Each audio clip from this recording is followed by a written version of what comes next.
clear, stand by, stage reset and house lights. Thanks team for another great show. I'll see you all backstage. This is Designed to Change, Backstage Conversations.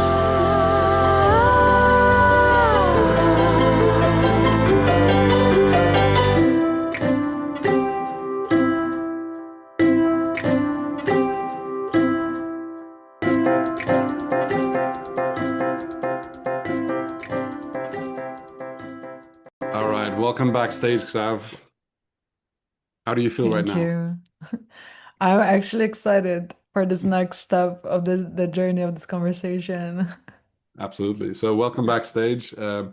We've just had a long on stage episodes where we took a deep dive into some of the work that you do, both in the world gastronomy space, but more importantly in this, I think, artist ally space where you collaborate with artists, tell their stories, um, look at the totems of their work, their artworks, etc. And one of the things that, after our conversation in Barcelona 3 weeks ago, I asked you to take a look at was an early prototype of the event um, culture analyzer tool that we built at the Event Design Collective.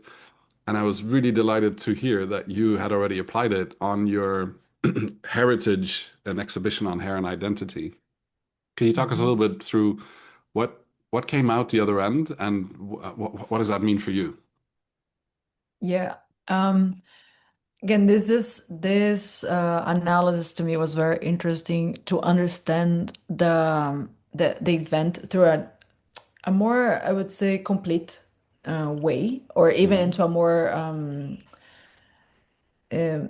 detached way, right, of the experience, like as someone to understand first all the sections, so that you brought a lot of clarity how we could separate this experience, this art experience, into those sections that the report brings us, like the sponsorships or commercial influence, the tone and thematics, accessibility, sustainability, all of these things that even gives us this idea of like, whoa, there's so much to think, and that a lot of people don't even, go into that consciously. Yeah, I'm glad to say that there was a lot of consciousness from our side from many of those sections that the yeah, report bring, but still there's very interesting insights that it brought for us. For example, the courage one, to me, that's so interesting. This is a section by itself that I never thought about, like the courage rate of hmm, this art experience, and which I'm glad actually. I'm someone that believes in courage. Also, as a catalyst for transformation, you have to be courageous. It's not easy to change. It's and not yours easy is the to highest transform. I've seen so far, 4.5 out of Yeah. 5 on the risk and courage index, right? Uh-huh. That's why I was like, whoa, I'm happy to see that, because I do believe a lot of things that I'm doing, it's acts of courage. Yeah, So it's incredible to see how this event also, I wouldn't say embody, yeah, you can say like embody it this does. also, Yeah, like, yeah, literally. I mean, hair Mm-hmm. grows, right? It's not static, or at least that's what people hope.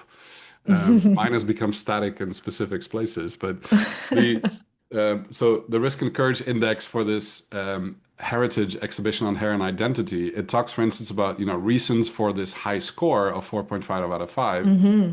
because it revised the index. This is the second version of the report because you mentioned you added a um, something that you forgot in the first analysis, or you Exactly. you forgot to exemplify, which I think was this Hairitage Magazine that you created and sold at the exhibition as a take-home artifact for 15 euros, right? Which Mm-hmm. seems like it's probably a lot of work for a 2, 3 week exhibition to make a magazine, right? Mm-hmm. Mm-hmm. But if you put it into the mix, you also see that its longevity and its courage index probably went up from the original one. I don't know what it was on the original one, on the original research. The interesting thing here even is that for us heritage was never like a way for us to get money, right? The whole idea was always to drive change, expand Yeah. minds, like the Yeah. tagline, and Yeah. through expansion, mind expansion, Yeah. trigger inner shifts in people. Yeah. So that was like the whole idea of this exhibitions, the sponsorships, the merchandise. Yes, this helped us cover costs, Yeah. but it was not the main goal, right? It was more intangible, the objectives Yeah. of this experience. Yeah. And it says the exhibition merchandise, Hairitage Magazine, a key cultural artifact functioning as a totemic object visitors bring Mm-hmm. home, right? Mm-hmm. I hadn't heard the word totem used in that sentence, but in the onstage part, you mentioned that as well, right? The Mm-hmm. artwork is the crystallization of the work is kind of like the totem, right? So it's what remains or what's visible of it. A memory capsule of the exhibition, a symbol of Mm-hmm. belonging to heritage values as an exhibition, and a Yeah, portable narrative extending the experience beyond the gallery, right? Which gives it exactly. cultural significance because it embeds the exhibition into daily ritual, acts as an accessible entry point to decolonial and queer natives, and it supports Mm-hmm. artists financially without compromising curatorial independence. The zine Mm-hmm. reinforces heritage as a living cultural ecosystem, not a one-time event. Mm-hmm. Yeah, and the interesting thing here, if you go to the previous page, then This one, yeah, yeah, it says this thing of a symbol of belonging to heritage values, right? In one of the sections, I don't know if it was this personas, I yeah, think, or the value, but it was one of them was belonging, which makes a lot of sense when yeah, we talk about an immigrant community in Barcelona, right? yeah. Coming from different Well, uh, it says the different places. personas student next gen, or at least I Mm-hmm. see that as one, next gen creatives, right? Mm-hmm. As a persona, attraction is high, the Yeah. fit is strong, and the emotional hook is belonging and identity. Mm-hmm. And I remember in our first conversation, you were mentioning, when students arrive from across the world and start their studies, and there's this diaspora and different people from different parts of the world, and yeah, where do you belong and where do you start? Where do you build your friendships? Where's your community? How do you, the only thing you have Mm-hmm. in common is maybe the study you go to at first, right? Or the fact that you're from a country, but that doesn't give you an Mm-hmm. identity per se beyond your passport, maybe. Mm-hmm. So it's very interesting that this is actually in the work that you create and the exhibits that you curate. This Mm-hmm. actually comes up. Were you surprised at all by any of the ghost topics? Because it also mentions what you don't talk about or what doesn't get Yeah. revealed, right? So Uh-huh. it spells out all of the things that you're doing, but it also gives you areas that are unexplored. Can you Mm-hmm. share a little bit about, did that evoke anything, or is it left out by design? Yes. So to me, this is also one of the other fascinating sections from all the tests I've run with the analyzer. Yeah, And in this one, the ethics of collecting biological samples, this was definitely something that we didn't go so deep into the ethics of collecting it. yeah, Regarding consent, like I mentioned previously, it was a consensual act because people didn't have to give their hair samples to it was go inside the yeah, exhibition, you right? could volunteer to do it. Yeah. Did they Exactly. have to cut off their own hair and put it in the thing, or did somebody else do it for them, or how did that No, work? they did it themselves, Okay, everything, or a friend that was with them did it for yeah, them. and you just had scissors and or whatever. Like there's like yeah, Exactly. We had scissors with attached to the table that they yeah, would put the samples, yeah. and they could do it themselves or with a friend. So it's So there basically was a lot interactive of without being consent. forced. Yeah, yeah, Exactly. It was there. We had the rules of how to participate, the instructions basically. But there is no like sign here to consent, right? That we yeah, have your hair sample.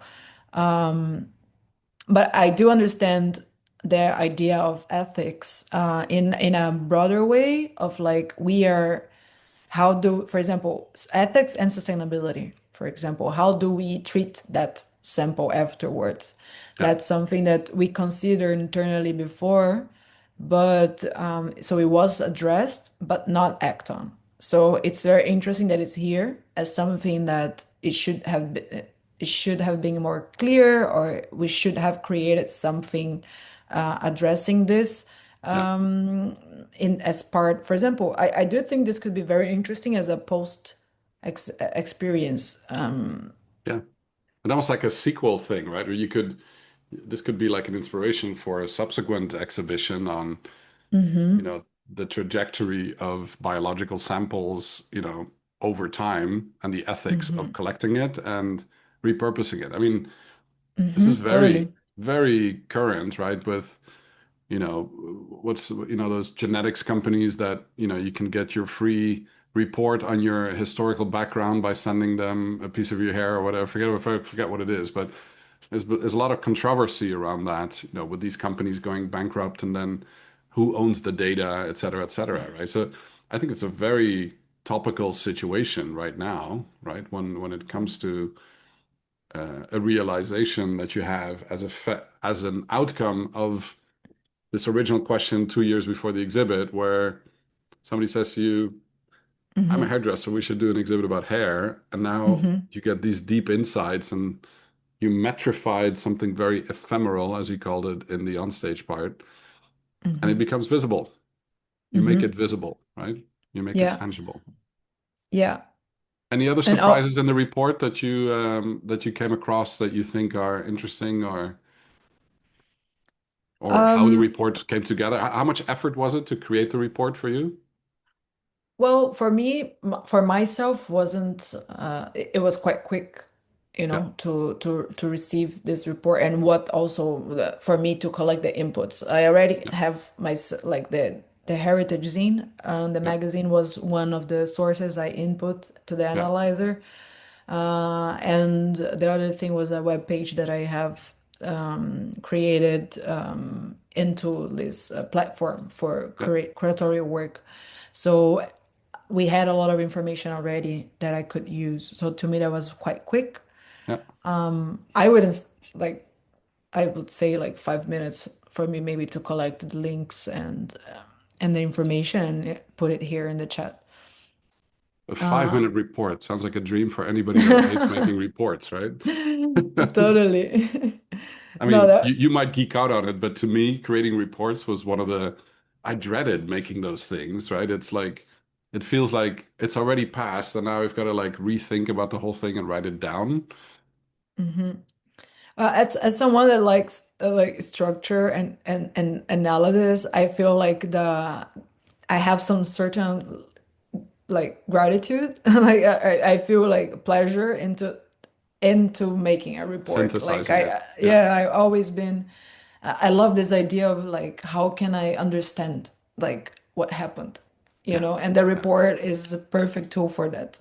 For You understanding. have clear Yeah, sections, and then later on you can understand holistically how all of the sections are working together yeah, and drive and get information out of that, like and insights, right? yeah, So to me, it's very interesting to see this exhibition into this frame, because I haven't done a proper report of this one.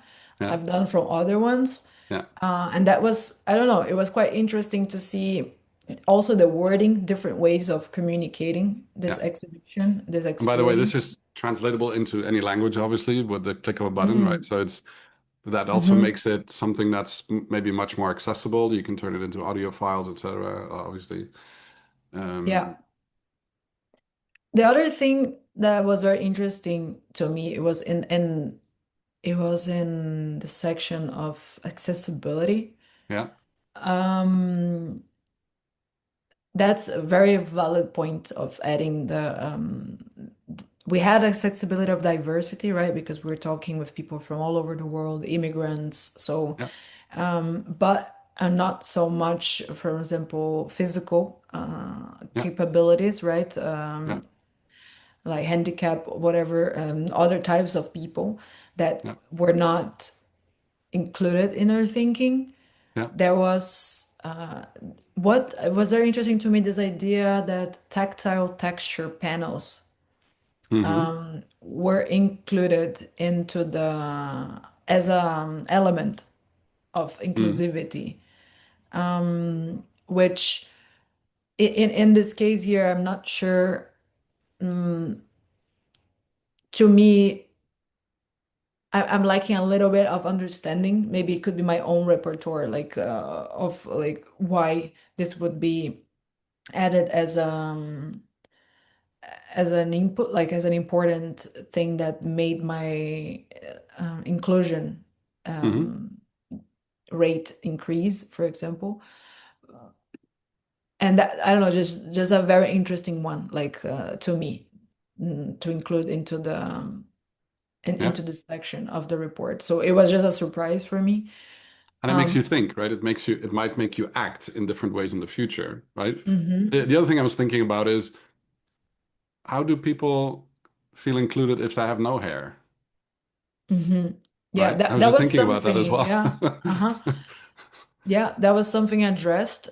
We even had like how can I say that? An extended not extended, like inside the 2 weeks Yeah, time that we had the exhibition, we had a micro event held in the same space, which was a talk with artists that were participating in the exhibition around heritage, identity, yeah, and in this talk, we had two people there that were in the talk, like attendees, that had hair implant.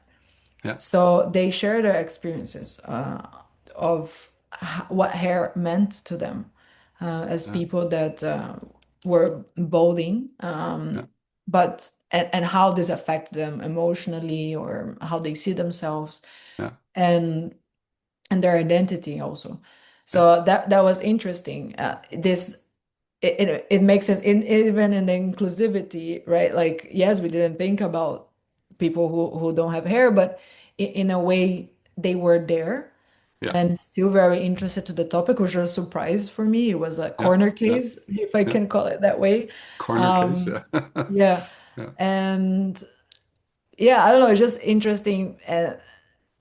To think about these things, or even like you asked me, like would you do any other like a thread event like coming from this, right? yeah, Like this next heritages exhibitions, for example.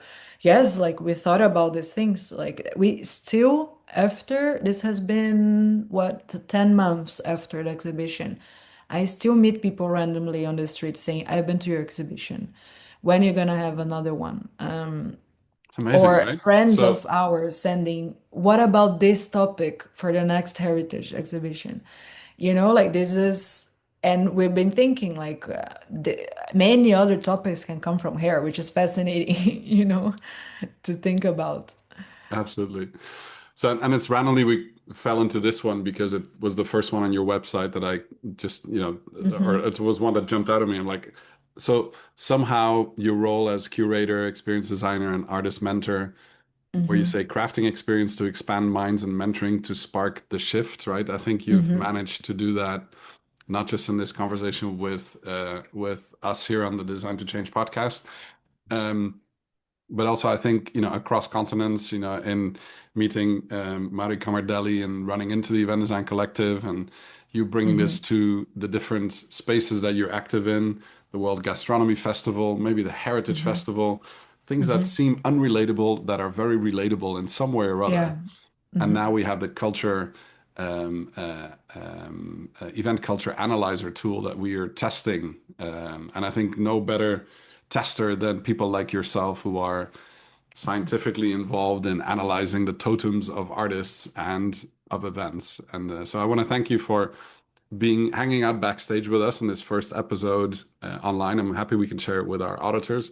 We're going to analyze the content of our conversation as well and publish that as part of a newsletter article. And we'll add these totems of the event Hmm. snapshots of the event culture analyzer.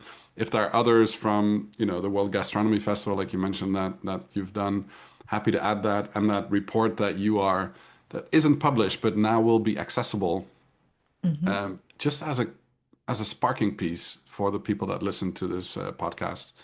And I want to thank you for that and for your time, XAV, today, for being on the Yeah. podcast. Thank you so much, Ruud, for the invitation. This was a very like fun talk, but also very rich.